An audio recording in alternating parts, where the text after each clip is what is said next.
Thursday night, the kickoff's live. Your running backs hurt, but your QB thrive. Diggs is gone, Mahomes throws deep, but your flex guy just scored 3. Bench points high, you feel the pain. Start sit calls will drive you insane.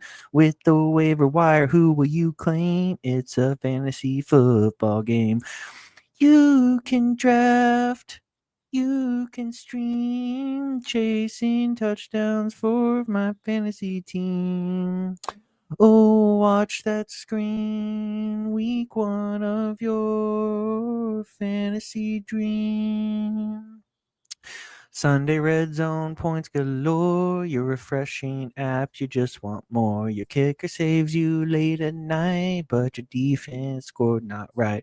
Monday night, it's down to 1 or 2. Your Titans hurt, but he might come through. Win or lose by a single play, it all starts over next Sunday. You can draft. You can stream, living life through your fantasy team. Ooh, watch that screen. This is week 1 of your fantasy team. Welcome into the Showtime Fantasy Football Podcast. Today is Wednesday, September 3rd, 2025. This is your host, Ty Stewart Langston from sunny Dallas, Texas, and welcoming in my co-host from Rogers, Arkansas, Trayton Benz. How we doing, brother? Doing good. Just got off of our flag football first game, 48-12. Pretty easy work. Less than 24 hours till NFL football. We got the little appetizer with college football last weekend. It was pretty nice, but nothing's going to hit like that first NFL Sunday, although I guess Red Zone's going to have commercials now. Not really sure how I feel about that. Hopefully they just mix it in as a picture-in-picture, because if they ever actually cut away fully from football, I'd be kind of out on Red Zone. Shut up. You're never going to be out on Red Zone.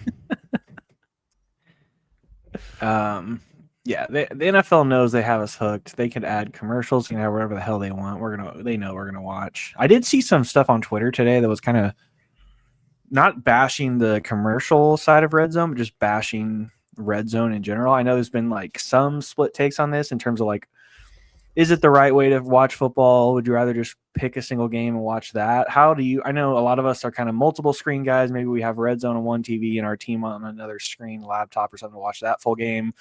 How do you typically handle your Sunday watching? What's your plan here for week 1? I mean, I'm a pretty heavy Red Zone guy. It's the best way to watch for fantasy football. You just see all the big plays, all the touchdowns, which is nice.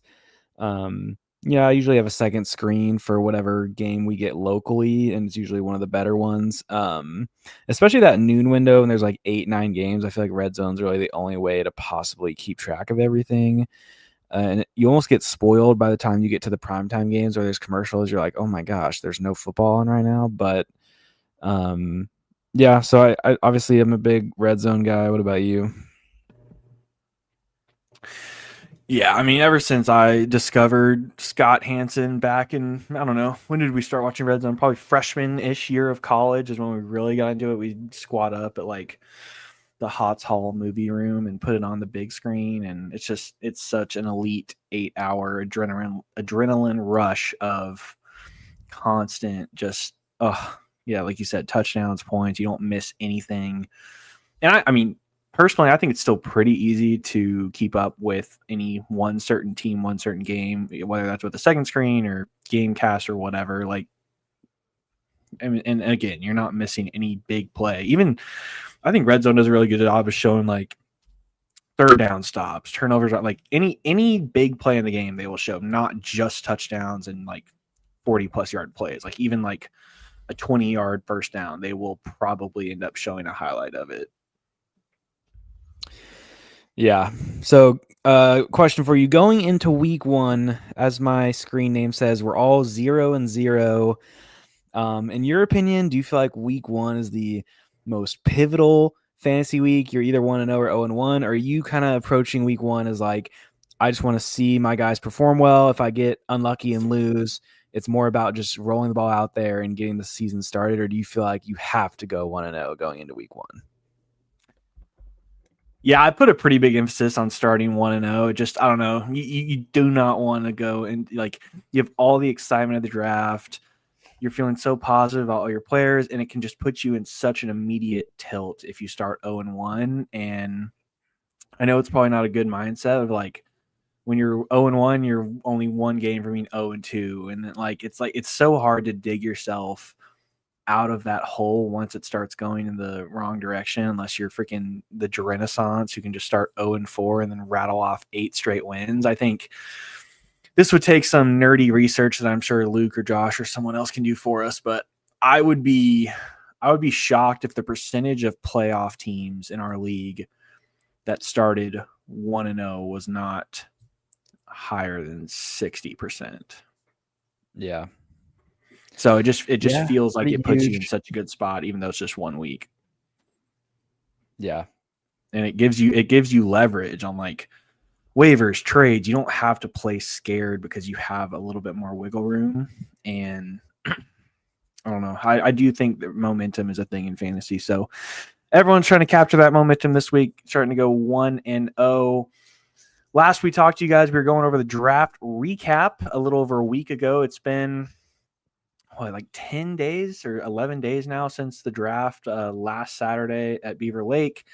Kind of wanted to take a minute to talk about what's changed since the draft. It's been 10 days. Luckily, no major injuries. Spears did get put on IR, Mixon officially on IR. Those were more or less expected, and the draft capital kind of showed. I mean, Mixon fell to round 8, and we all roasted Luke for taking him, and then Spears was basically a late round dart throw that I immediately cut once he got put on IR. So just, a few things that might affect how we view some of the rosters. Had Rice's suspension been officially announced in our last pod? I don't think so. I don't think so either. So I think it was still up in the air. Yes, we kind of expected between 6 and 8 games. We didn't know when. We didn't know if it was even going to be this season. I think we figured probably at some point this season, but it has come out. Rashee Rice will be suspended. He is settled with the NFL. He has accepted a 6-game suspension that will start week 1. So he will not be out there on Friday night in Brazil against the Chargers, and he will not play the 5 subsequent games after that. So I will be without Rashee Rice for 6 games. What was your reaction to the news in terms of how it changes his fantasy outlook, not just for my team, but just in general? I mean, I feel like you and me went back and forth on this.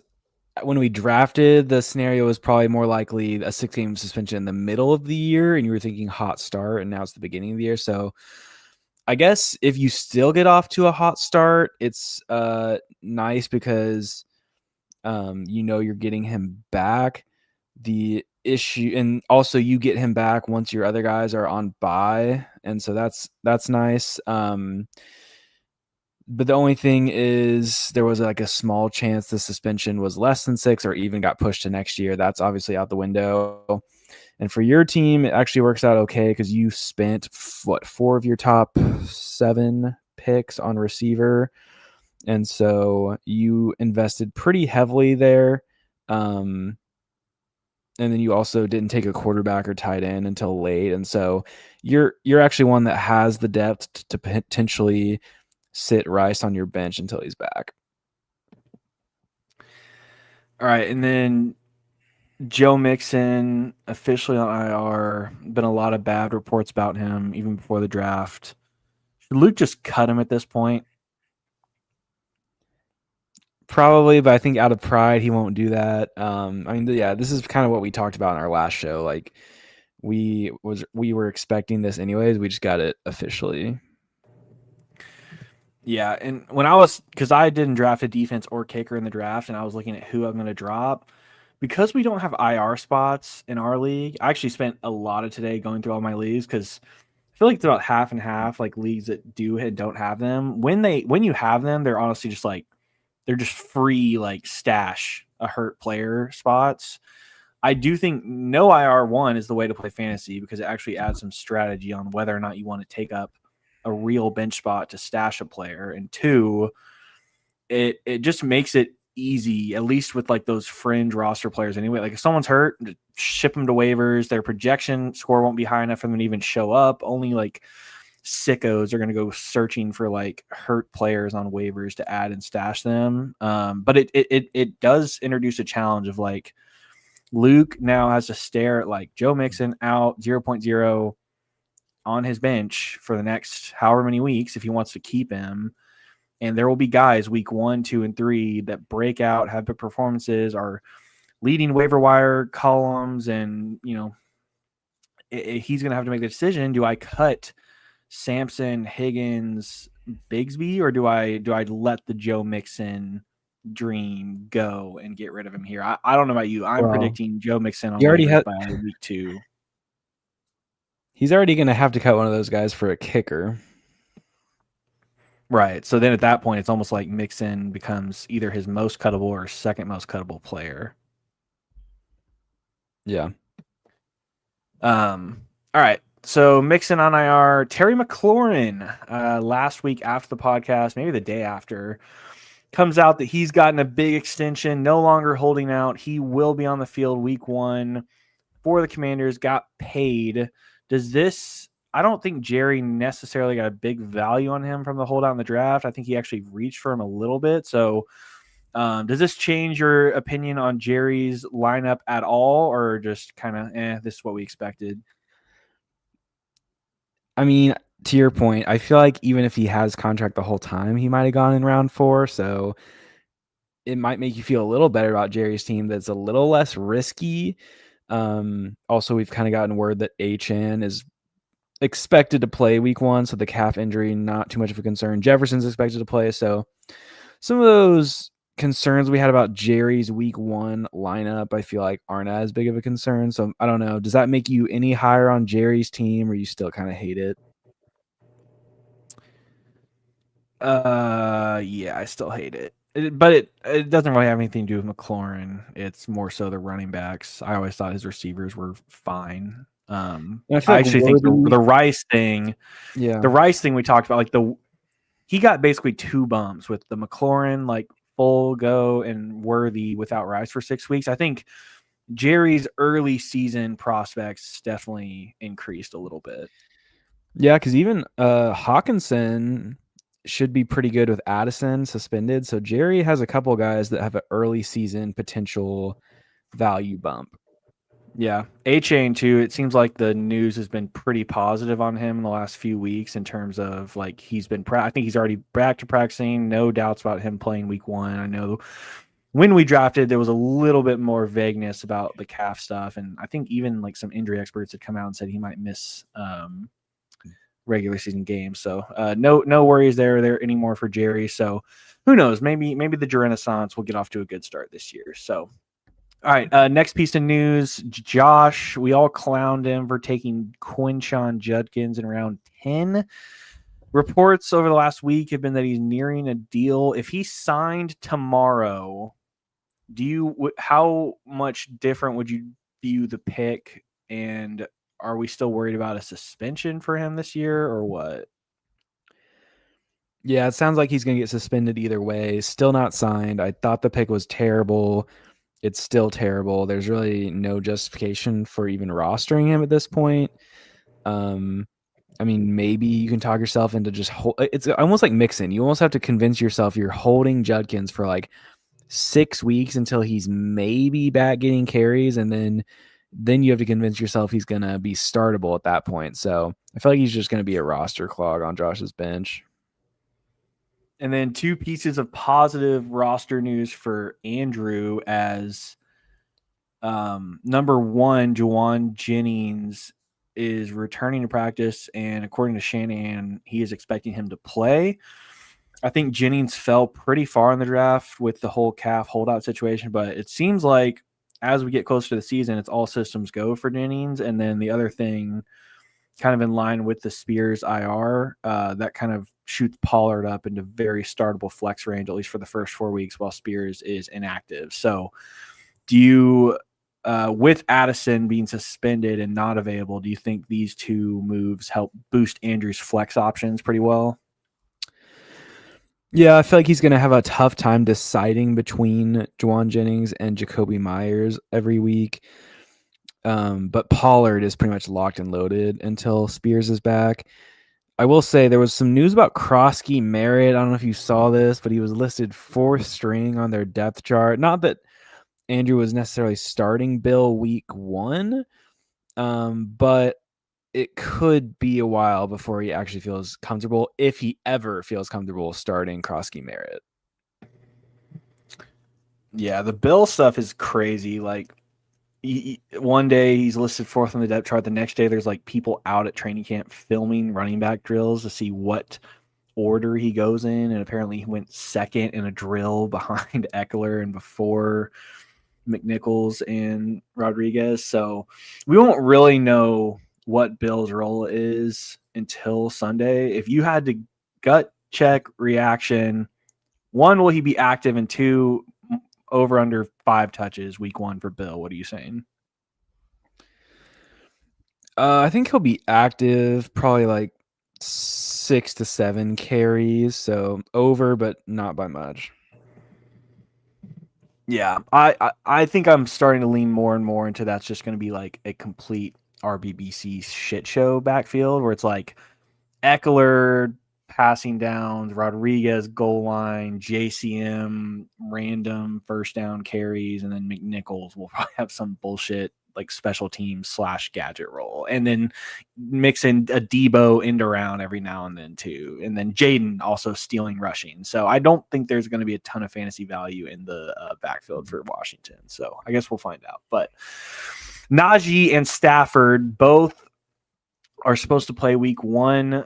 Stafford obviously not even owned in the league. Najee just kind of a handcuff to Hampton. Do you think the Najee thing will take away from Hampton? Should Max be concerned about his Chargers backfield?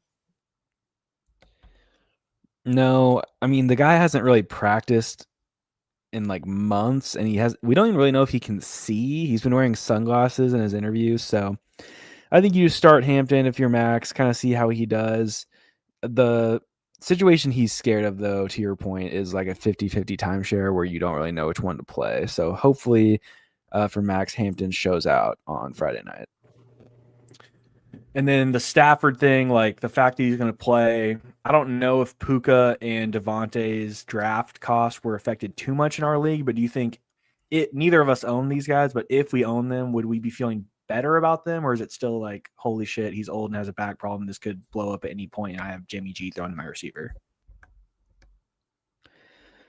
I think they're just taking it like week by week. I don't think Luke or Andrew, I think it's Andrew who got Puka, are feeling bad at all right now. No, who was it? Max got Puka. I don't think they're feeling bad about it right now at all.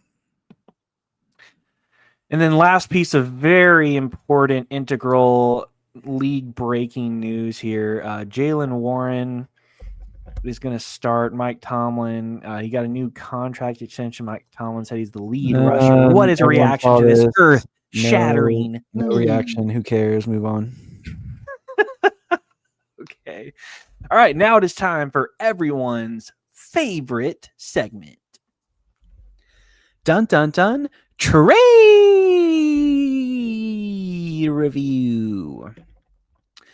Yes, I know what you're thinking. Why are we doing trade review? We haven't even played any fantasy games this season, but we had a preseason trade. That's right. Post-draft, me and Luke made a trade, and obviously with trade review, I will be giving my thoughts, but I'm going to get your thoughts here in a second, brother. But the trade was David Njoku to me for Austin Eckler. Oh, sorry, David Njoku and Nick Chubb for Austin Eckler. So 2-for-1, where I was upgrading tight end. My tight end was kind of a shit show. I was starting Dalton Kincaid, so definitely needed an upgrade there. Got David Njoku along with Nick Chubb, who should be the Texans' lead running back for at least the first month.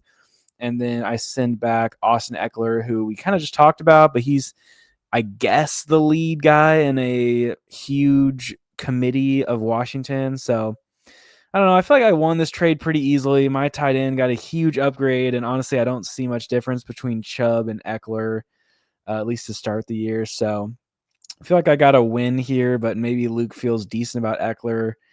What did you think of this trade for both sides? When it first came out, I was taking the stance of who cares, but the more I've looked at it, the more I think you actually won this trade. I think Nick Chubb has a chance to be a solid contributor, at least early in the season, maybe an a la great value version of what we got from J.K. Dobbins last year, an older, injury prone running back. Everyone's written them off. Questions about the offensive line. But if there is anything left inside of Nick Chubb, you could get like an RB2, RB3 fringe option for at least a little while. We don't know when Mixon is coming out. We don't know if Mixon is coming back. And from Luke's standpoint, as the Mixon owner, I would actually want Chubb on my bench as a option should that prove to be a season long thing. Don't really see what he's getting out of adding Eckler to the team. Like we talked about, it's going to be a RBBC shit show with Rodriguez, McNichols, JCM, Daniels, Debo. Unless it's full PPR deep league, I just don't see Eckler being a worthy starter. And then he gives up Njoku, who is he ever going to start Njoku with Bowers? Probably not, but he took him for a reason. He liked the value. He could have made you overpay a little more. If you're going to take someone with the intention of trading them, then I would want to wait until someone's willing to overpay for that value. So I liked it for you. One of my least favorite moves of the draft was you waiting until 12 and 13 to grab two bummy shit tight ends and Kincaid and Loveland. So kind of, I think it takes a wise, humble fantasy manager to admit a draft mistake before the season even starts. And I got to commend you for that. You realize you wanted to feel excited about opening up your fantasy app and seeing Njoku in there at tight end, especially playing the Cincinnati Bengals week 1. He could go off. So good trade for you. If it had just been Njoku for Eckler, I think it would have been this league will never be the same type of deal. But I think getting Chubb actually does change it a little bit. And I like the package for you quite a bit. So I'm going to say you won that one.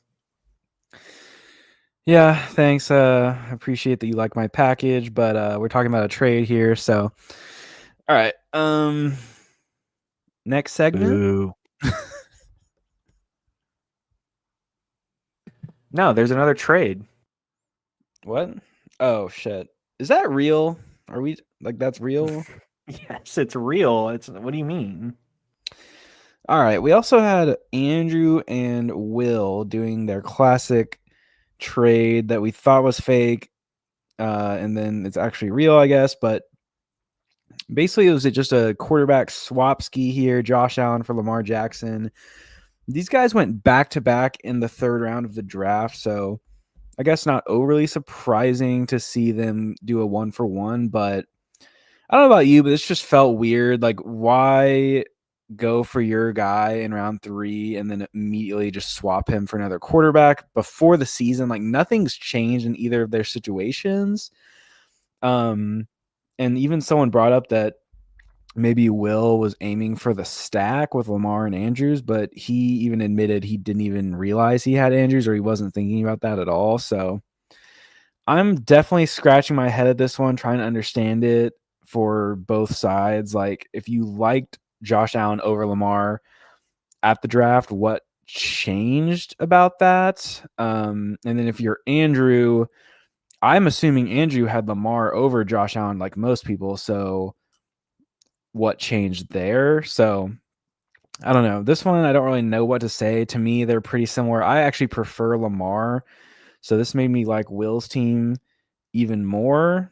But did you have a preference between those two? And do you feel like this trade makes any sense? Or are you with me that it's like pretty much nonsensical preseason? I mean, yeah, I think everyone had them 1 or 2 in their quarterback rankings, and they went back to back in the draft. So it'd be silly to like say anyone fleeced or trade raped in this situation. It was really just two guys swapping quarterbacks. I will give you some insight on the trade from Will because later we'll talk about I asked everyone for their team wins, totals, overs and unders, and league MVPs. The team win total over he gave me was the Ravens, and his league MVP pick was Lamar Jackson. So he might just be all in on the Ravens this year, and maybe he's come around to that over the last week or so. I mean, opinions change. You and I, we change guys, move them up and down our rankings every day, every week throughout the offseason. It doesn't just stop and halt after the fantasy draft. So it seems like Will had a change of heart on Lamar over Josh, and then Andrew said like he had already owned Lamar in so many leagues, and I don't really necessarily buy that excuse because this is the only league we care about. But he said he didn't want his fantasy death to occur if Lamar Jackson went hurt or got hurt. But I mean, we'll see how it plays out. It's pretty interesting that they both play each other week 1. Oh, Lamar and Josh. Mm-hmm. Okay. Yeah, I thought you were talking about Will and Andrew for a second. I was like, what? All right. What we're going to do now is we're going to go through every team before we make our playoff picks, Sacko picks, and irrelevant picks. We are going to go through every team, and we're going to talk about like best case scenario, worst case scenario, and the make or break player for that roster. So let's start off with the matchup king. Who is Cole's make or break player for 2025? I'm gonna go with kind of a dark horse. I'm gonna go with Caleb Johnson. Later pick. You kind of hated it. I love Caleb Johnson. Obviously, he's sitting on the bench right now, but I feel like if Cole's team is going to make a playoff run, it's probably going to require Caleb Johnson becoming the lead back for the Steelers.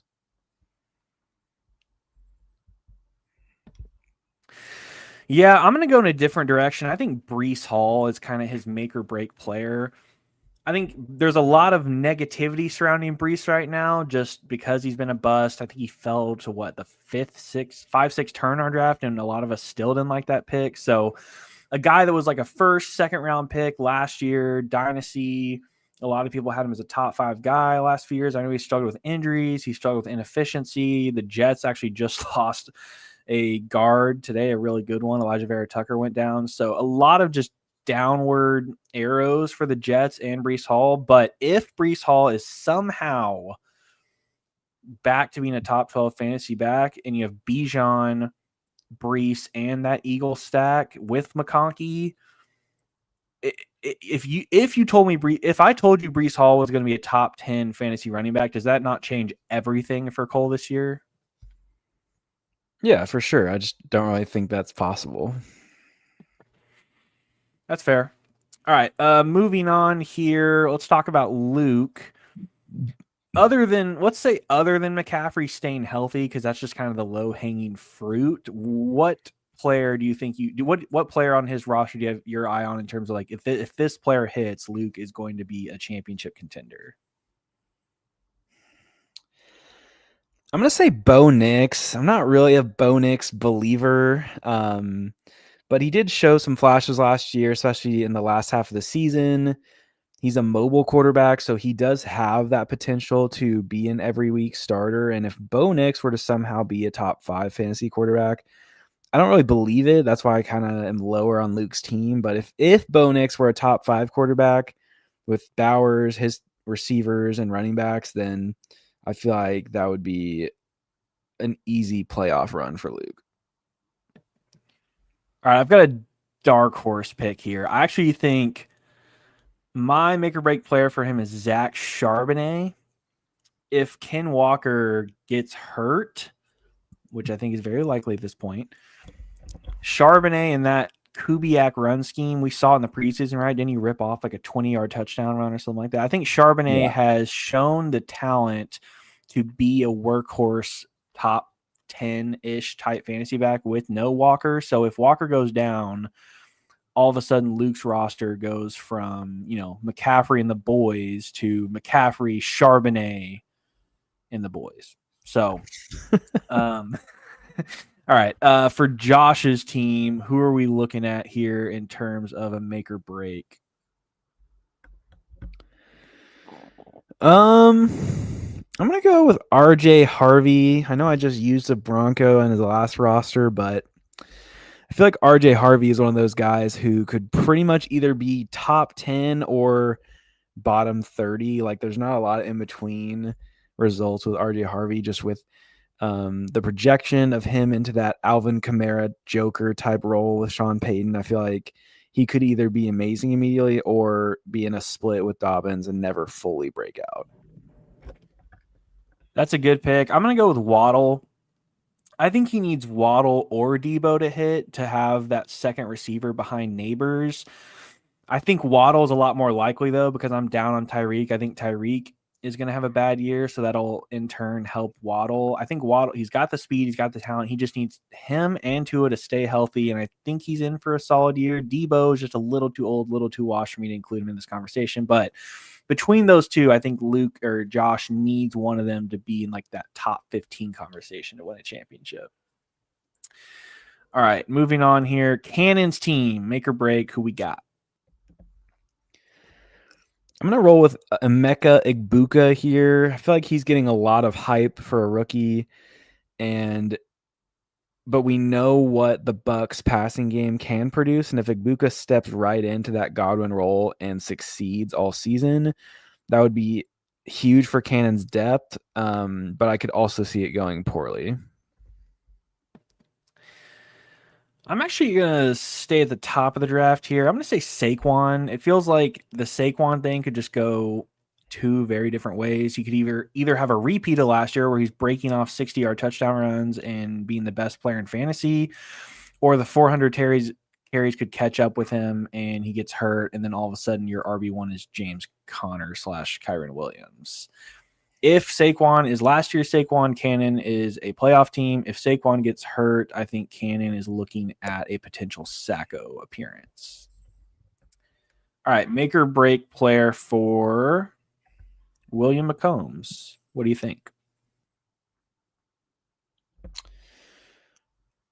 For Will, I will say George Pickens. We really liked that pick in the draft, but obviously based on his career, he's never fully broken out, and he's also had some issues just with his attitude and things like that. If he can put it all together and get a high touchdown, high efficiency year in Dallas as a flex for Will, I think that would be absolutely huge, and make that 7th round value that we all said was great really worth it. Yeah, to me, it's DeAndre Swift. You wait until round 6, take your RB2. He's in that Ben Johnson, Caleb Williams offense. Will's a Bears fan. You know he's going to hold on to him too long, keep him in the lineup no matter what. Swift has been kind of a low ceiling, high floor guy in his career. He's kind of hovered around that 20 to 24 ranked running back range. If he can break out and give Will like a 1,500 yard total yard season plus 8 to 10 touchdowns and produce like a top 12 back instead of a top 24 back, I think that bodes really well along with Jahmyr Gibbs and Will's already great quarterback and wide receiving core. So I'm going to say DeAndre Swift for Will. All right, what do you think about Suck My Ditka's make or break player for this season? For Andrew, I'll say, I mean, this is kind of easy, but Travion Henderson is like the quintessential make or break player. He's a rookie who's currently the backup, and everyone's projecting him to fully break out and be explosive, but you could very easily see it going one of two ways, where he is that explosive player that gets the majority of the touches, or he's behind Ramondre in a lot of ways for the whole season and doesn't ever quite get the work that we're projecting. Yeah, I agree with that. I'm going to highlight George Kittle here. He got him in such a good value that we all love, but for that value to pay off, he needs Kittle to produce like he did last year. Kittle has had a pretty volatile career fantasy-wise. Some years he'll be like top 1, top 2, and then some years he gets hurt. So if Kittle has one of those breakout seasons, it really unlocks Andrew's team from the standpoint of like he's already got Josh Allen, so he'll be elite at both onesies. And then he just kind of needs Lamb, Bucky, Trevion, everyone else to hold everything together. If Kittle goes down or Kittle is, finally the age stuff catches up with him, it's going to put him in a tough spot because that right now Kittle, to me, is kind of the glue holding his lineup together. All right. Ghost of River Swag Daddy / Oracle. What do you got for Max? I'm going to say Marvin Harrison Jr. I feel like a lot of us didn't like that pick in the 4th round, but given his draft capital, given his potential talent, we could easily see a breakout this year for Marvin Harrison. And if he were to break out to go along with Nico Collins and Puka Nacua, that would make a nasty trio of receivers, not to mention Garrett Wilson. So I'm going to go with MHJ. I got to go Hampton here just because he's his RB1. So if he busts and you're left with like a combination of Pacheco and a Viking to be your running back room, that's going to be really tough. And that's going to be like instant Sacko territory. But if Hampton hits and he is a top 12 fantasy running back, he's got a chance here to be a playoff team with what he's got going on at receiver with Nico, Nakua, Garrett Wilson, and MHJ. Holy, we have breaking news. Adam Schefter tweets out that Jawan Jennings and the 49ers have reached an agreement on a deal that will add a extra $3 million in incentives to his contract. Instant thoughts, Trayton. Oh no. Anyways. Yeah, that's kind of a ho-hum. Honestly, no, adding zero guaranteed money is interesting. I wonder if Jennings just really felt like he's going to earn those incentives. I will be honest, it doesn't make me feel great about Pearsall just from the standpoint of if you're making an incentive-related deal, you feel really good about hitting those numbers, and that means you're expecting lots of catches, targets, and yards.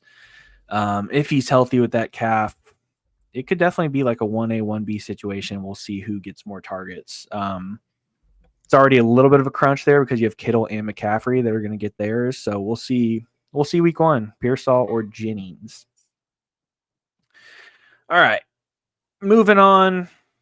Make or break player for Jeru. I'll say Devon Achane. I feel like he's a guy that he's already hurt a little bit and he's a small running back. So you could easily see him getting hurt again or just potentially not playing up to the way he did last year for a full season. We still haven't really seen HN be amazing for 17 games, right? Like we haven't fully seen that. And if he were to do it, it would give Jerry a guaranteed stud to go along with Justin Jefferson as well. But if HN gets hurt again or just busts, then Jerry is in a world of trouble. I'm going to go with Xavier Worthy. I kind of feel like he knows what he's getting from a lot of these guys. You know what you're getting from Kamara. You know what you're getting from Jefferson. You know what you're getting from McLaurin. These guys are all vets. Worthy is kind of the wild card in this lineup. Second-year player, 4.21. Chiefs #1 receiver for at least 6 weeks. If he continues what he was doing at the end of last year into the Super Bowl to start this year, which was averaging like 20 fantasy points a game, then that kind of unlocks Jerry's lineup a little bit to me. If he comes out and he's just kind of a go route speed merchant and McLaurin or Mahomes is hitting guys underneath and Worthy's just kind of a boom bust flex, that puts Jerry in a world of hurt because his depth is horrible. Listen to Jerry's bench: Blake Corum, Chris Godwin, Christian Kirk, Kyler Murray, Jaden Reed, and Brian Robinson. Woof. Not a ton of great options there. Jerry could be looking at waivers if he needs a startable player. So, all right, now it's time for the Showtime Make or Break players presented by Diet Coke. Trey, looking at your lineup, thinking about your team, marinating on this for the last 10 days. Who is your make or break player for the 2025 season? I'm going to go with Travis Hunter. I feel like there's a lot of polarizing opinions on him, and we really don't even know how much offense or defense he's going to play. If he were to have a full-time offensive role in that offense, then I think he could be amazing. And if they decide they need him more on defense, and he could easily literally be droppable. Like, I think the range of outcomes for Travis Hunter is like top 10 receiver to droppable. And there's really nobody else in fantasy who has that kind of range of outcomes. Yeah, I think there's another wide receiver on your team I would classify as make or break, and that's Tyreek Hill.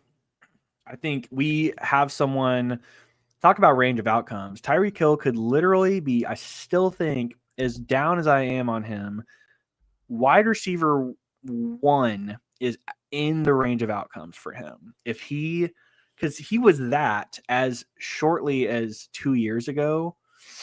So if we just write off last year as like Tua was dealing with injuries, Tyreek had a wrist thing, they had, what's the dude's name? Jonnu Smith. They were throwing a bunch of underneath stuff too. So if they get back to throwing vertically, Tyreek hasn't fallen off at all. They figure out the off the field stuff. He could either be like the wide receiver one, or he could be Antonio Brown running off the field without a shirt, biggest bust in fantasy. So, yeah, with him being your wide receiver two, you got him in the 5th round, so it was good value. But if he's good, he could make you a championship team. If not, you may need more from Golden and Hunter early on in the season than you might have realized after the draft. So, all right. Last team we're going to talk about here is the White Shirts. Who do you think my make or break player is for this year? I'll go with Ashton Genty. Obviously, your first round pick, but as a rookie, you're pretty much going all in here, placing your chips in the middle of the table, saying Ashton Genty is going to be a fantasy stud from day one. And if he does deliver on that, I feel like you have enough solidifying pieces in your lineup where Genty could carry you. But if Genty gets off to a slow start, doesn't quite acclimate to the NFL, or isn't involved in the passing game at all, and doesn't get those touchdown totals, I could see your lineup struggling with upside every week. So I'm going to say Genty. Yeah, the more I think about my team, the more I think this Rashi Rice thing could blow up in my face. But I'm still holding out hope that he'll be like a top 10 guy when he comes back. So I think just by that definition of everything going on with him, he's got to be my break player, because I'm pretty much treading water until Rice gets back. And that's like with the hope he comes back and hits the ground running. So when you're building your entire like first 6 weeks of trying to get to like 3-3, 4-2, and waiting on a player to get back to give you that upside, I think he's got to be my make or break player, because I do not think with my roster currently constructed that I can win a championship without Rice coming back at near top form. So Yeah, he's my make or break player. Now we are going to get into what everybody's been waiting for. The fantasy season starts tomorrow night.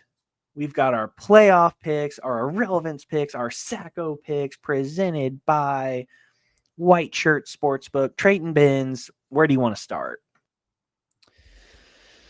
let's start with the playoffs.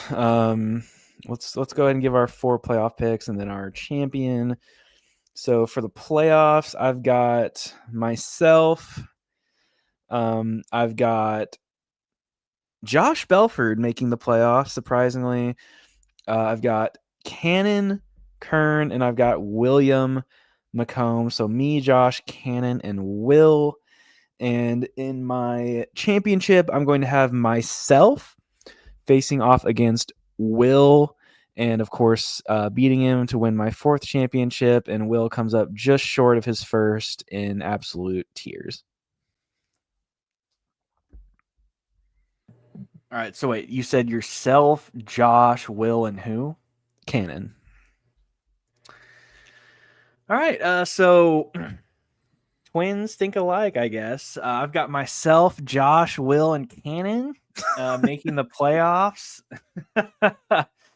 I've got myself, of course, winning the championship, beating out Josh narrowly in the championship. Cannon and Will both have good regular seasons. I actually think Josh comes in as the 4 seed. I come in as the 3 seed. So it'll be a 3v4 championship that I beat Josh in. And Cannon and Will get exposed as regular season merchants and do not win the championship. But yep, I've got Josh, me, Will, and Cannon in the playoffs. I think we have the 4. I think these were my 4 top rosters in our draft recap, and I just think I trust us 4 to manage it well enough. Not really will, but I'm kind of giving him the benefit of the doubt here for no reason. But I don't know. I'm liking those 4 teams post draft. I don't think we're going to do anything too bad to screw it up. I think the thing I love about all of our teams is the RB1.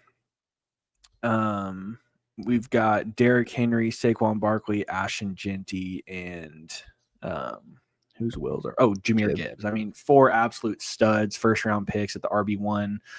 I like all of our builds. I think we have depth. I think we have balance. So I think those are the 4 playoff teams. So, all right, who are your Sacko picks? Yeah, so for Sacko, I'm going to go with Andrew, Jeremiah, Cole, and Luke. So I have you and Max in irrelevancy. I feel like you just won't quite manage the Rashee Rice thing correctly to make the playoffs. I think you're going to start off like 2 and 3 and just get frustrated and trade Rice for nothing or something. You're just going to have a tilt trade somewhere in there that makes your team worse. And then Max actually liked his roster and he seems to never get the Sacko. So I'm going to put him in irrelevance. So yeah, my Sacko, Jerry, Cole, Luke, and Andrew. And I'm going to say that Cole finally gets the Sacko. I just didn't really like his team, and I don't really know about his management this year. So I'm going to say Cole loses the Sacko finals against Andrew. All right, I've got all right, in the Sacko, I actually have you. Just not I don't know. I think there's too much risk and things that could go wrong with your team. If one Bengal gets hurt, if Tyreek Hill retires mid-season, just think there's too many bombs laying on the ground. You're going to step on one of them and end up in the Sacko. Also, you're the reigning Sacko, so you kind of have to prove to me you're not washed at this point. Second Sacko contender, I'm gonna put Max in there in the Sacko. Just don't really like a lot of his players. He's got CJ Stroud at quarterback. His RB1 is Hampton. I think Najee's going to come back and make that annoying. So I think Max is in the Sacko. He won't get it, but he'll be in the playoffs, kind of how he is every year. I've also got Jerry in the Sacko. You just can't take Alvin Kamara in the 3rd round and expect not to be picked to be in the Sacko. Please use this as motivation to Renaissance. And then my Sacko pick and my last manager in the Sacko playoffs is Cole Walker, the matchup king. You will be the Sacko in 2025. There's been all this talk from Cole about I've never even been to the Sacko playoffs. Well, this year you're going and you're going to get the Sacko when you get there. Your team sucks. Breece Hall's a bum. Evan Ingram was a homer Broncos pick. It won't work out. Zay Flowers sucks. DJ Moore sucks. Your bench sucks. Not a big fan of the Eagle stack.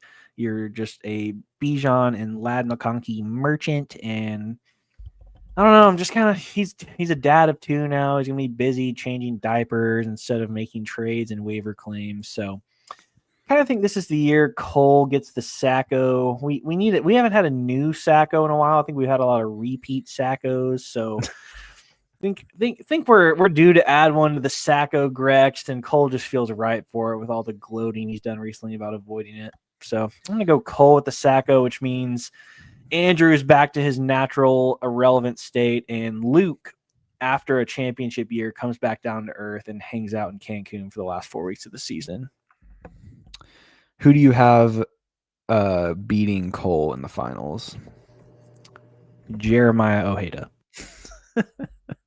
So you have me and Max avoiding the Sacko finals. Yeah, I actually think you're kind of in a tier where like you, Luke, and Andrew might even all have the same record, and you just fall into the Sacko at the points for tiebreaker, and then you immediately get out of the Sacko. So I don't think you're ever in danger of actually getting the Sacko, but you're just kind of the seventh team by default, and we need 4 teams for the Sacko playoffs. So,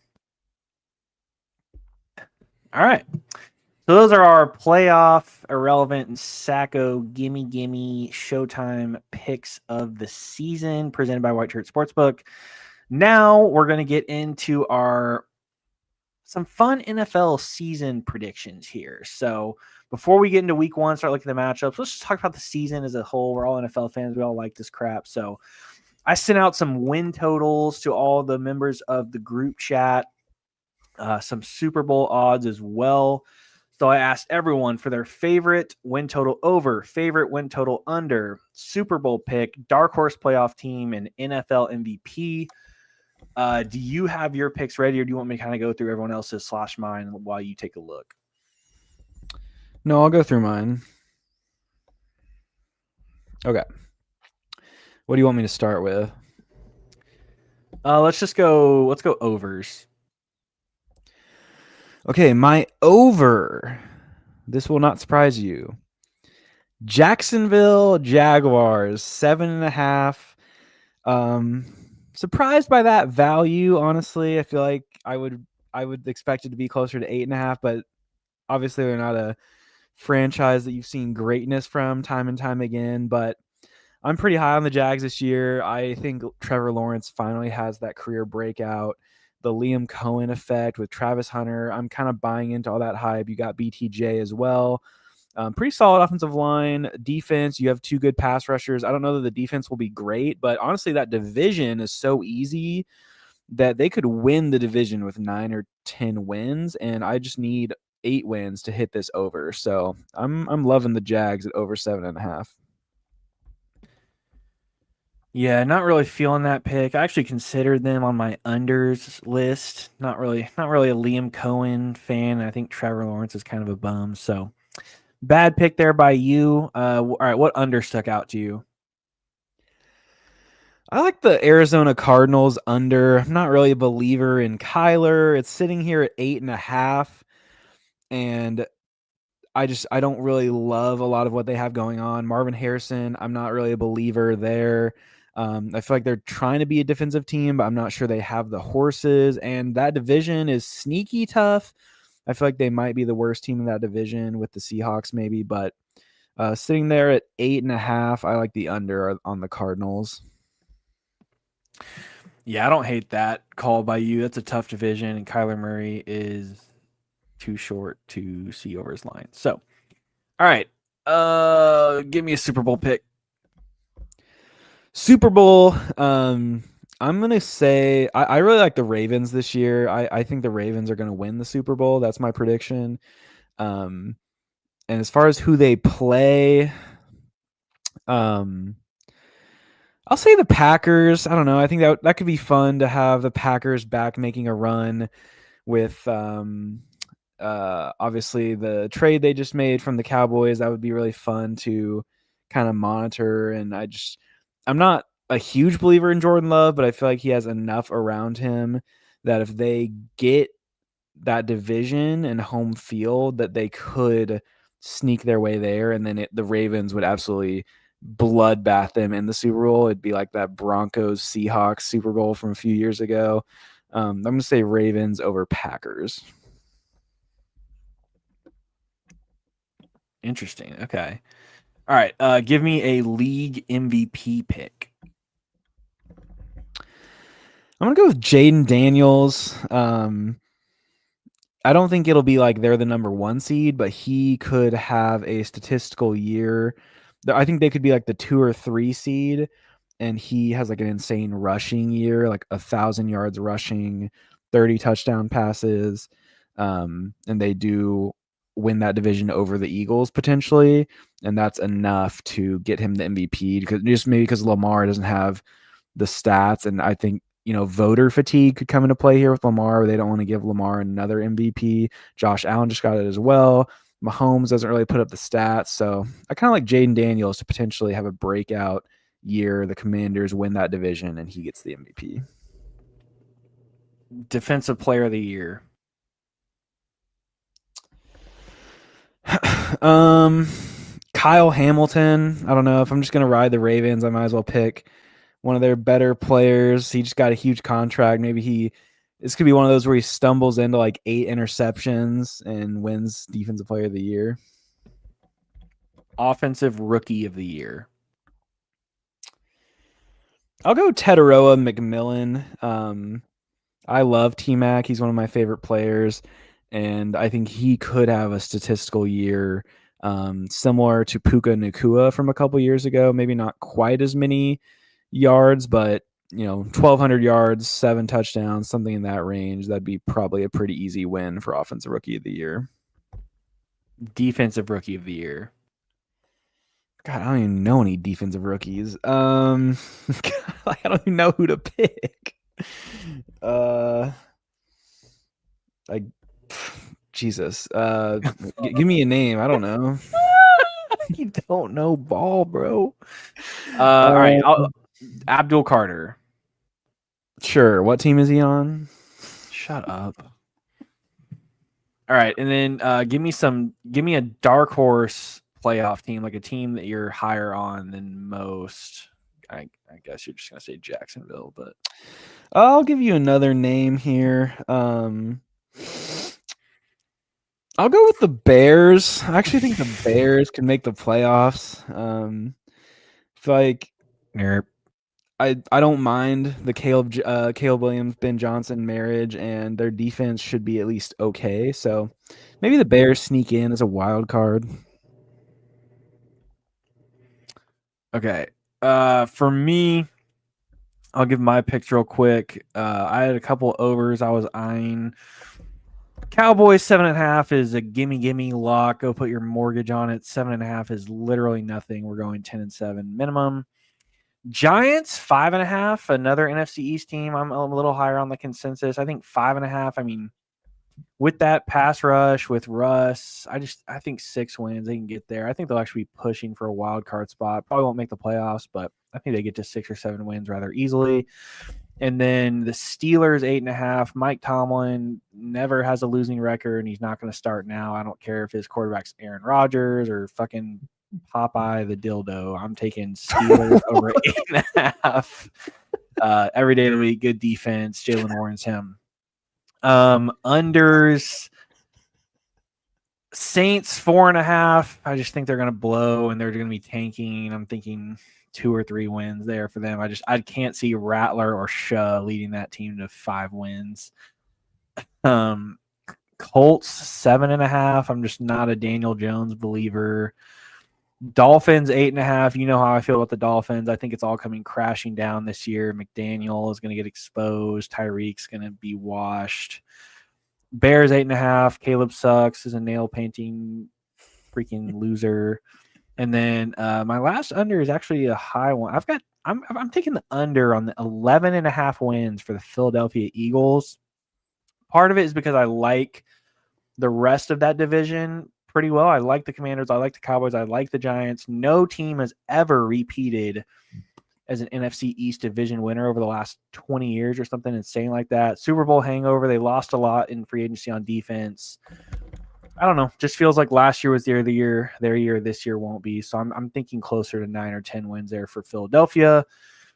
My Super Bowl pick.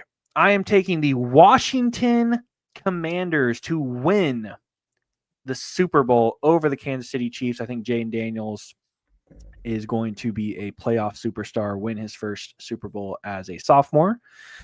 And Patrick Mahomes and co will run their way through the AFC again, but fall short once again in the biggest game of the year.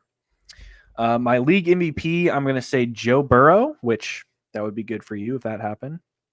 Defensive player of the year, I'm going Myles Garrett. Offensive rookie of the year, Ashton Genty. Defensive rookie of the year, Abdul Carter. And my dark horse playoff team is the New England Patriots. I think they're going to surprise some people. And yes, I own Drake May in like every single fantasy league. All right, you want to give me the league's thoughts? Yeah. All right. We'll start here with Cannon, who almost forgot to respond and said shit wins the pod, like as we were going live. All right. His favorite over is Packers over 9.5. Duh. And then he said Giants and Bengals. Also not bad.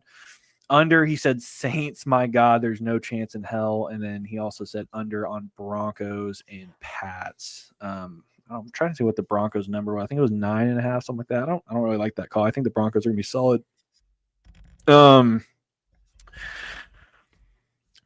Super Bowl pick, Packers over Bengals. MVP, Jordan Love, dark horse, Cardinals. Okay. Don't hate some of those calls. Pretty homerism. Yeah, there. I'm not feeling some of the Packers stuff, to be honest, but I mean, to each his own, I guess. Freaking cheesehead. All right, for Andrew, his favorite overs are the Bears. God, we're just homering the hell out of this right now. Bears over 8.5. He said, getting this at plus money, it's like they're trying to give away more money. Yeah, more like you're trying to give it to the book, buddy. Win total under, he took the Seahawks under 8.5. I don't hate that. I'm not a Darnold guy. Super Bowl pick, Bills over Eagles. Dark horse playoff team, the Panthers. Bryce Young, don't hate that. And then MVP Josh Allen. That'd be pretty dark horse. Yeah, no, for sure. I think they're definitely at least a year away. All right. Oracle did not respond. He just said stop. Wait, did Andrew have an MVP? Sorry. Yeah, Josh Allen. Okay. All right. For Luke, win total over Bills 11.5. He said it's always going to be my answer if Josh Allen is the quarterback and it's below 12. And then he actually said Giants over 5.5 as well. He said he doesn't care about much else when the D-line is that good. He's taking his under is going to be the Patriots 8.5. Not so fast, buddy.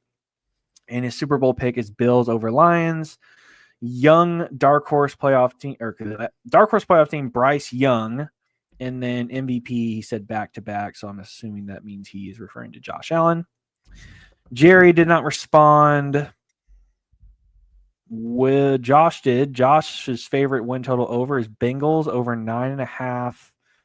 His favorite under is Bears 8.5. His Super Bowl pick, Ravens over Lions. His dark horse playoff team is the Cardinals, and his MVP is Josh Allen. So we've got a lot of repeat picks here. Josh Allen's popped up a few in the MVP.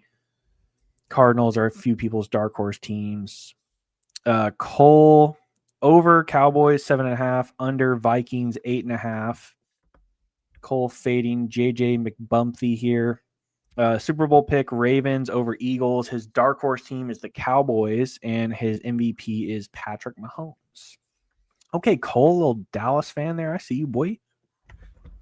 All right, for Will, his over is Ravens. His under is Saints. Super Bowl, Ravens over Niners. Dark horse playoff team, Panthers. League MVP, Lamar. So, like I talked about earlier with him trading for Lamar, it seems like he's just decided the Ravens are the best thing since sliced bread this season. All right, I think that's pretty much covering it all for like NFL picks. Let's hop into some week 1 fantasy matchups. That's right, fantasy football starts this week. It starts tomorrow. Fantasy points will be scored tomorrow night.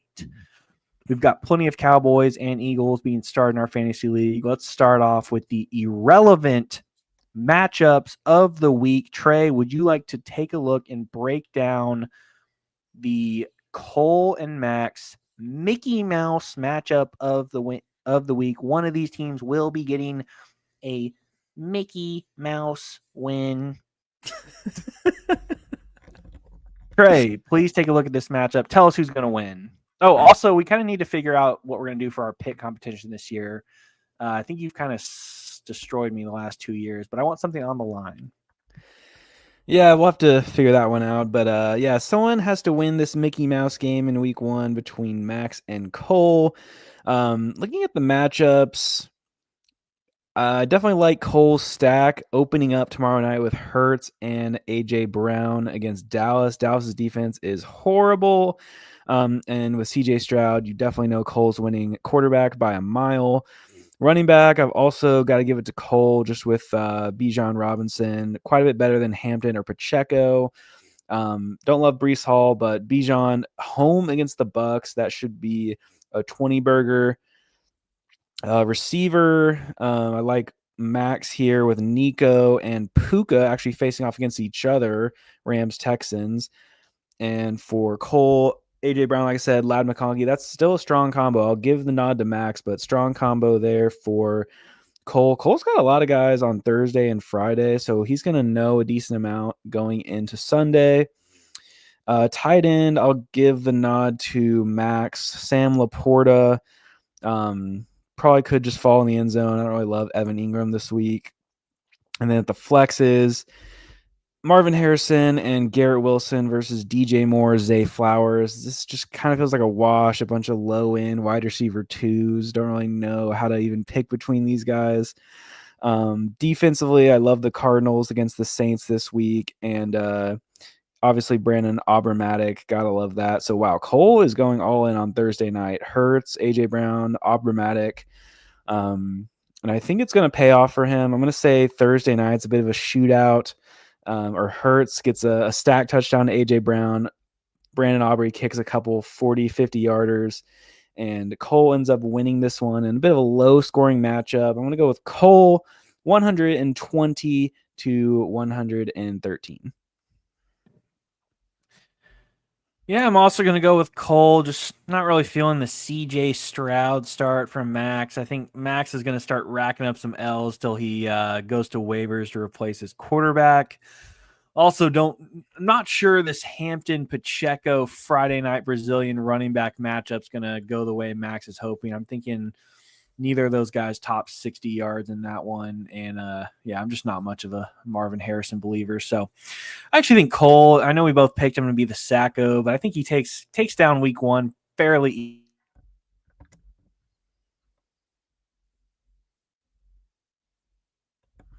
Hello. Is your internet shitty? Hello, Ty. Not really sure what's going on with Ty's internet, but we are going to keep the show going. Oh, you back? Yeah, I don't know what just happened. You McDonald's lagged Wi-Fi. out, but I got your pick, so you can go ahead and move on. We're gonna look at our next irrelevant matchup here. Let's look at Andrew and Jerry. All right. Andrew and Jerry, the fantasy gods, decide to start Andrew off with a bye week here in week one. Jeremiah Ojeda, the worst roster in the league by far. Let's take a look at the quarterback battle here. We've got Josh Allen, league MVP, against Baker, Bake Show Mayfield. Both projected 23 point something fantasy points by ESPN. I think Josh Allen will clear 30. I like Baker this week, but he's breaking in a rookie receiver. I do think that NFC South matchup in Atlanta will be a bit of a dome shootout. So I could see like a 5-point advantage here for Andrew at quarterback. At running back, we got Bucky and Trevion versus A-Chain and Kamara. It is nice for Jerry that he's getting Trevion in week one. It could take him a few weeks to start gaining the trust of that coaching staff where he's getting, 15 plus touches a game instead of 10 to 12. But like I mentioned, I think the Bucs will have a really good game. So if Bucky Irving starts taking touchdowns away from Baker, that could be massive for Andrew. I'm actually going to give Jerry a slight edge at running back. I think A-Chain and Kamara week one will outscore Bucky and Henderson. At receiver, CeeDee Lamb and Jefferson at the wide receiver ones. I feel like those are kind of a wash. If anything, I'd give CeeDee Lamb a slight edge just because Jefferson's been missing so much time with that hammy. And then Devontae Smith and McLaurin at wide receiver twos. Andrew's actually got both of his wide receivers playing against each other on Thursday night. He's going to need 30-ish combined from those two to feel great coming out of Thursday. Tight end Kittle blows Hawkinson out of the water, although it will be interesting to see how involved Hawkinson is without Addison those first 3 weeks starting on Monday night against Chicago. Could be a bit of a double whammy here for Andrew if Hawkinson's going off on the Bears. And then at flex, we've got Pollard and Jacoby Myers taking on the Broncos and the Patriots on the road, respectively, against Xavier Worthy and David Opportunity. I actually like Jerry's flexes here. I think without Rice, Worthy's always going to have that weekly boom potential. And then Montgomery always has a chance to fall in the end zone, especially early in the season before Jahmyr Gibbs starts to kind of take over. Pollard, I like Pollard without Spears, but that at Denver is such a tough matchup. You could see the Titans' entire offense kind of getting shut down. Defensively, we're rocking two NFC East teams at home, the Eagles and the Commanders. Also, an NFC East showdowns against the Cowboys and the Giants. So, breaking this down, I actually like Jerry's chances here more than I originally anticipated going through the matchups. I'm going to go with a bit of an upset pick here. I think Jeremiah shocks the world. The Renaissance continues into 2025. I'm taking Jerry to pull off the upset here. It comes down to Monday Night Football, where Justin Jefferson and TJ Hawkinson combine to catch 150 yards and 2 touchdowns from JJ McCarthy, breaking the hearts of Bears fans. And Andrew Jeremiah wins this one 125 to 122. Yeah, I thought I was going to have a sneaky upset pick. I'm actually going with Jerry myself, so we agree on this pick. I think he's got some good matchups. I don't love Andrew's matchups, so yeah, I'm going with Jerry. All right. Next game, final irrelevant game. We're going to look at Luke and Josh. Circle the Wagons versus the Ugly Ducklings. ESPN's giving Josh a 54% chance to win. Looking at the matchups, Jaden Daniels is a pretty easy clear over Bo Nix for Josh there. Running back, Christian McCaffrey, Chuba Hubbard versus Derrick Henry, Ken Walker. I'm pretty low on Ken Walker, especially after this injury he's been managing. So I'll definitely give Luke the significant edge at running back, but I do think Derrick Henry could have a monster performance. You're gonna edge? What the hell? Receiver wise, we got Sun God and Devontae versus Malik Neighbors and Jalen Waddle. I kind of like Devontae to have a big week 1. I don't know why. I just kind of feel that home in that dome. I think all these guys should do pretty well, though. I kind of see receiver as a bit of a wash, but looking at tight end, we got the top 2 tight ends drafted, Bowers and McBride, in this matchup, but I love Bowers. Not really that big on McBride this week. I think the Cardinals will be able to just run it on the Saints. And looking at flexes, I'm not really huge on Harvey this early in the year. I think he's going to split with Dobbins. I like DK Metcalf quite a bit. And then Judy against the Bengals with Joe Flacco. I love Judy this week. I don't mind Debo either, but honestly, I think I'm going to take Luke in this matchup. I like a lot of his plays this week. He basically just needs Bo Nix to not hand off a couple touchdowns and just throw them, and I think he's going to get an easy win here. I'm going to go with Luke, 132 to 115. I'm actually going to go with Belford here. I think Circle the Wagons is going to circle his wagon right into a ditch. I think Jaden Daniels is going to blow Bo Nix out of the water. It's going to be a handoff fest there for Bo Nix, and RJ Harvey might get at least one of those touchdowns, taking away from Luke there, giving to Josh. I like a lot of his plays. Neighbors should go off. I think Henry will get 2 touchdowns on Sunday night against the Bills. Another double whammy there for Lucas Rapert. And then I just think, I could see Debo catching a touchdown. Terry McLaurin has been holding out. So Jane Daniels and Debo have been able to build that chemistry. I could see at least one stacked touchdown between the two of them. I think Josh comes out strong, puts down the hammer in the noon window, and then Henry wraps it up on Sunday Night Football. Josh wins 117 to 110. All right. Those were your irrelevant matchups presented by Who Cares. Now we are going to get into the Showtime matchups of the week presented by Superior Bathhouse and Brewery in Hot Springs, Arkansas. Let's get into the Showtime matchups here. We're going to look at Trey versus Cannon, the old hot big room butt buddies. Everyone is 0-0. Who's going to start 1-0? Who's going to start 0-1? The BOGO Caniacs versus Jordan Loves being on top. We've got Patrick Mahomes. I know you are so scared of Patrick Mahomes in Brazil on Friday night. No one's going to be able to cover Xavier Worthy. Oh, the DBs were slipping all over the field last year. They could not cover anyone in Brazil on that terrible field. And then you've got Joe Buckets Burrow. The Bengals always get off to a slow start, but not this year. They played their starters in the preseason. Joe Burrow, the Bengals super stack. Joe Burrow, Jamar Chase, Chase Brown at Cleveland. I don't know how. I guess we'll find out in a minute how you feel about that. It's not necessarily that I think Cleveland is any good, but it just kind of feels like when people go to Cleveland, it's like windy and weird, and it's not like you just don't see a bunch of shootouts happening in Cleveland. Now, maybe it's a little bit better because it's earlier in the season, first game of the year. And I mean, their offense is so good, it shouldn't really matter. Running backs here, we've got Chase Brown and Jonathan Taylor. Jonathan Taylor home against Miami. That's kind of a barbecue chicken gimme matchup for him, especially early in the year while he's still healthy. Taking on Saquon Barkley.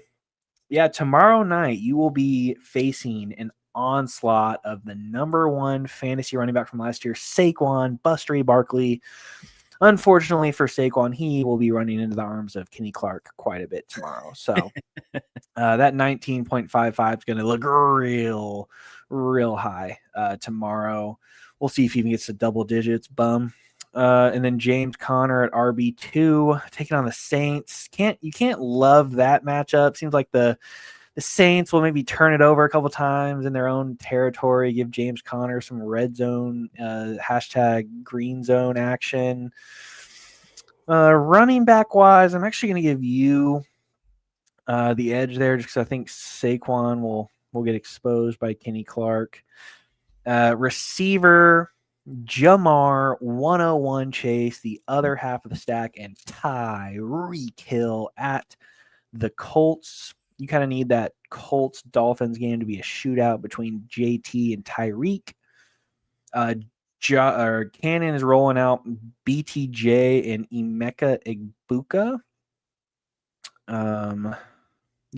Until Travis Hunter's role is defined, you kind of have to expect Brian Thomas to be the alpha. He's taken on a pretty bummy Carolina secondary, but as good as BTJ was last year, he is not even in the same conversation as Jamar Chase. And as promising as Egbuka looks, he's not on Tyreek Hill's level yet. So I think you kind of landslide Cannon there at the receiver position. Tight end wise, we got Njoku and Pitts. I'm going to take Njoku. The Bengals secondary is just so leaky, and Joe Flacco should be chucking it around the yard.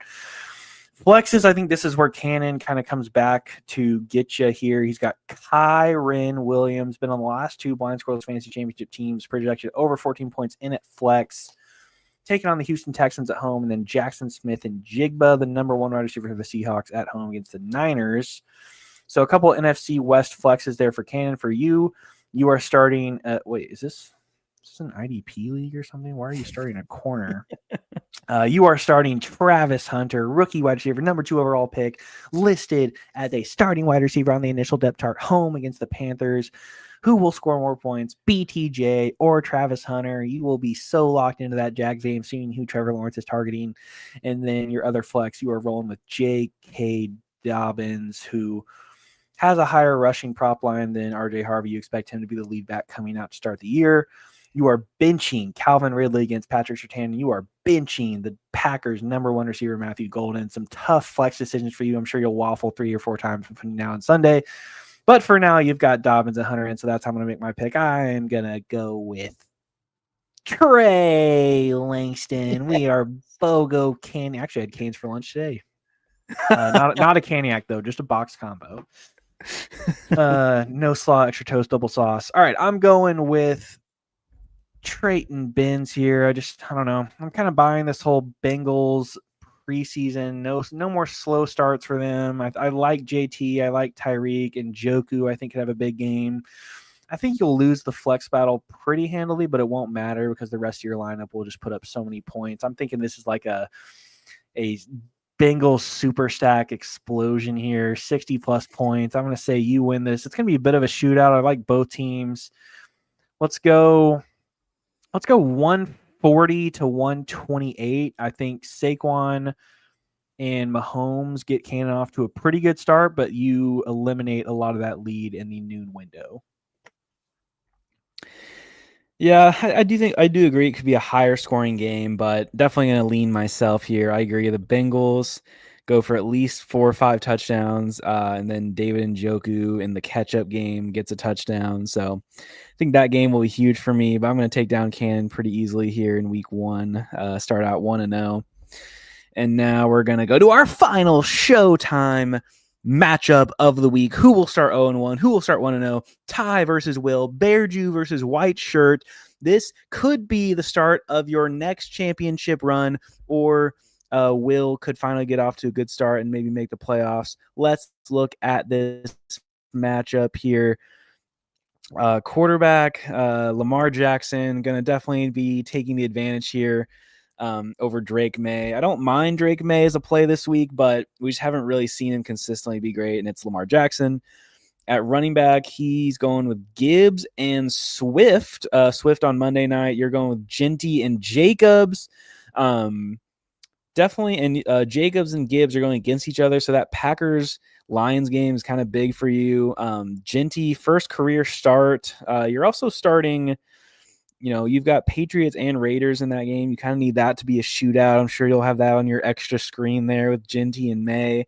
I'm not really sure you're going to get that shootout. That feels kind of like a gross game, noon game, New England. Don't really love that you're all in on that game.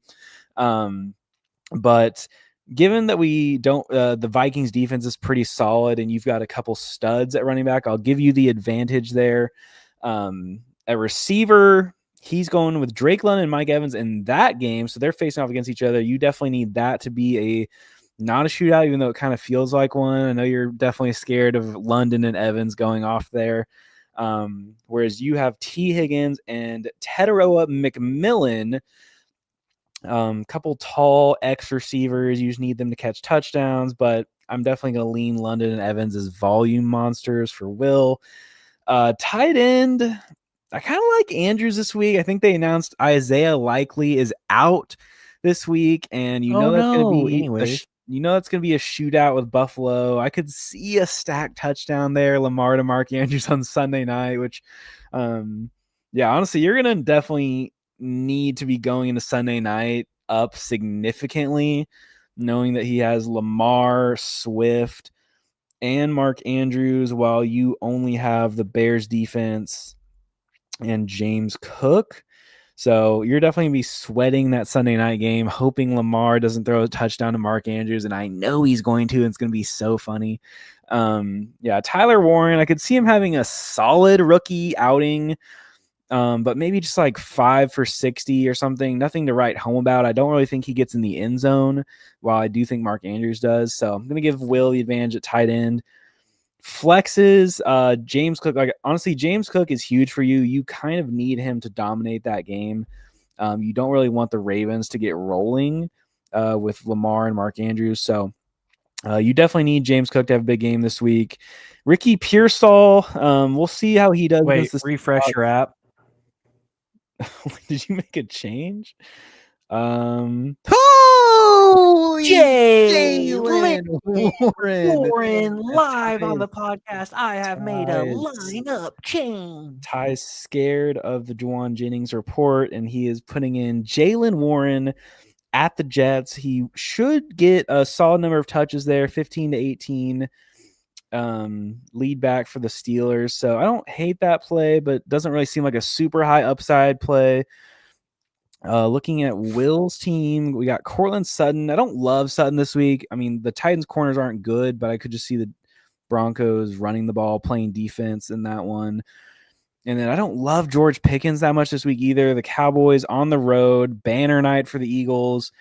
I don't know that this is the week Pickens has his long touchdown. So I definitely think you have the advantage at flex overall, but I think I liked Will's team a little bit more this week. I guess let's look at the defenses. You put in the Bears, kind of hoping for, I don't know, maybe a little fake fan conundrum Monday night strip sack or something against JJ McCarthy.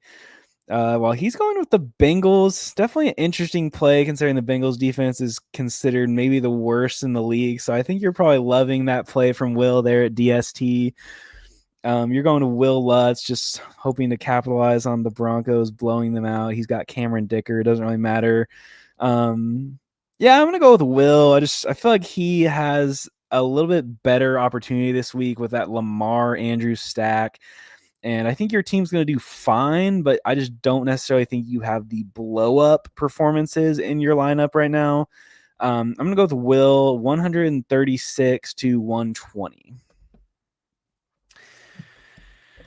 Yeah, bad pick there. I'm going to go with myself. I think I win this one pretty handily. I'm just the superior fantasy player to William McCombs. I'm going to shove him in a locker here. Drake May comes out, breakout performance, 4 tutties. Ashton Genty scores 20 fantasy points in his first game as an NFL player. Warren, 100 yards. James Cook gets in the end zone. And Jaylen Warren, my new second flex, comes out, shows everyone in the group chat that you should not have been writing him off, making fun of me for sending tweets in the group chat. Jaylen Warren propaganda, it's real. I'm riding with Jaylen freaking Warren. And yeah, I think could see this coming down to Monday Night Football, DeAndre Swift versus the Bears D, but not really feeling Swift. I think Will be down, let's say 20 to 25 points going into Monday night. Swift will get him about 10 to 15, and the Bears D will, like you said, get a strip sack on JJ McBum and lock up the victory for me. Will pretend he's excited about the Bears D making a play, but we all know on the inside he'll be ripping his heart out crying because he just lost me in fantasy. White shirt is starting 1-0. All right, let us know in the group chat in the comments about what you think about our season picks and week 1 predictions. We will be back with you next week recapping all of the exciting action that happens in Blind Sports Fantasy League in week 1. And we will then look ahead at a very pivotal week 2. Trey, football starts tomorrow evening. Do you have any parting words for our loyal listeners? No, just, let your wives know that you've enjoyed this time with them this summer.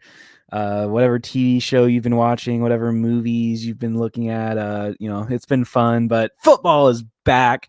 We are back. Do you have any red zone plans, maybe food wise? Have you thought about, are you going to go get some wings, maybe some pizza? Have you thought it over? You just kind of make that decision Sunday morning.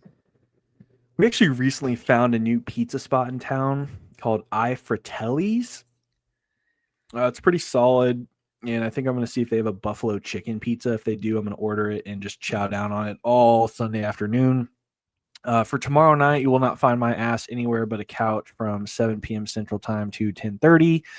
I will be chowing down on some grocery store sushi or a peanut butter and jelly.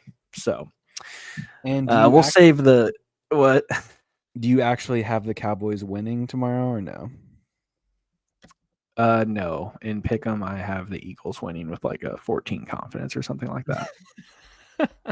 But it'd be fun if we did win. And I do have a Oaklawn in-person kiosk ticket for $70 for Dak to lead the NFL in passing yards at like plus 800 or something like that. That's fun. I'm guessing the rest of your tickets you had to tear up last weekend. Yeah, that was after losing like $300 and I was down to 70. So to try to, in a desperate attempt to make up for my losses, I threw it on a future. That way I can technically say I haven't lost all that money yet until the season's over. All right, that'll be one we have to monitor every week. Where's Dak rank amongst the leaders in passing yards? Yeah, my process there is like they're basically going to be the Bengals of the NFC. Horrible defense, no running game, chuck the ball over the yard, and he just ends up with like 5,200 yards. Yeah, I don't hate it. All right. As always, we have been presented by Diet Coke, and we will be back with you next week. Thank you guys all for listening. Have a wonderful day, and happy almost football.